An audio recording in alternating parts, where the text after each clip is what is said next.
Hey folks, Kirk Smith with I.C.H.E's Take 5. It's my distinct pleasure to have the opportunity to speak to men only at the I.C.H.E annual conference in Naperville, June the 1st through the 3rd. Now I've entitled this session, Meat Eaters Only. We're going to have bows and arrows there, maybe a few turkey running around, to talk about how we can shoot our kids off into the real world. I'd like to share an illustration that I plan on using that night. I heard from a leadership guru here recently, thought it was so apropos for the Christian faith. This leadership guru said he was in Africa on the Serengeti. He was at a watering hole and he was on top of the Land Cruiser. And he watched as there were several gazelles in a herd just kind of hanging out, eating grass. And he saw some wrestling over here in the grass. And he asked the guide what was going on there. And he says, those are wild dogs looking for a gazelle. And what they would do, they would wait until a gazelle just kind of moseyed over here to eat grass. Not really paying attention, maybe not even being an isolationist, but just becoming indifferent, not being aware of his surroundings.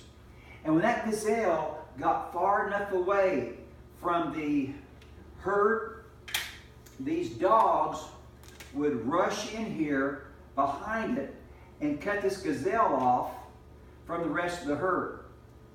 And then they would start to run this gazelle away from the herd. Here's what's interesting. The guide said that these wild dogs would be spaced about 1/4 mile apart. Two there, two there, two here, so forth and so on. And these wild dogs would chase this gazelle right down between these other wild dogs. And of course, in 1/4 mile, the gazelle easily outran the dogs. So these dogs would tire out and would stop. Well, then these two dogs would take on the chase.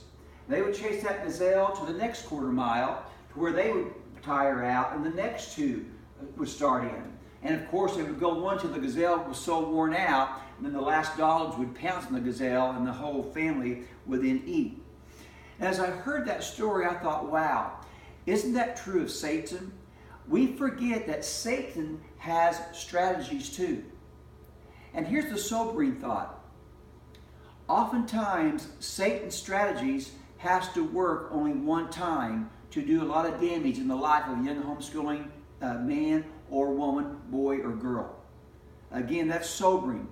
We've got to be on our guard, as 1 Peter says, because our enemy, as a roaring lion, walks about seeking whom he may devour. And he has strategies. But unfortunately, some homeschoolers just aren't paying attention. They're caught up with what's going on right now. You know, they're 17, 18, 20, 22, 24. Things are happening, and they slowly slide away from the herd, from what they've been taught. And the wild dogs pounce at that time.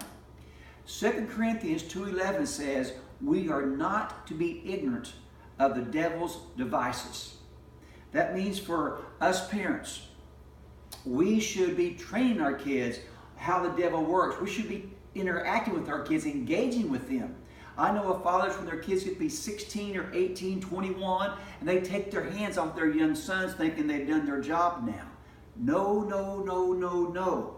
We have to keep on speaking into their lives, showing them illustrations, real life illustrations often, about how Satan sets a strategy for us, a trap for us, and if we're not paying attention, we can fall into it.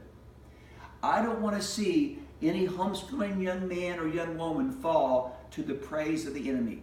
We cannot be ignorant of the devil's devices. If you want to hear the rest of this story, I encourage you, fathers and your sons, to come out to the I.C.H.E conference on June the 1st to the 3rd in Naperville. And it's going to be for meat eaters only. We're going to have a great time, and we're going to learn a lot about the enemy's devices. This is Kirk Smith with I.C.H.E's Take 5.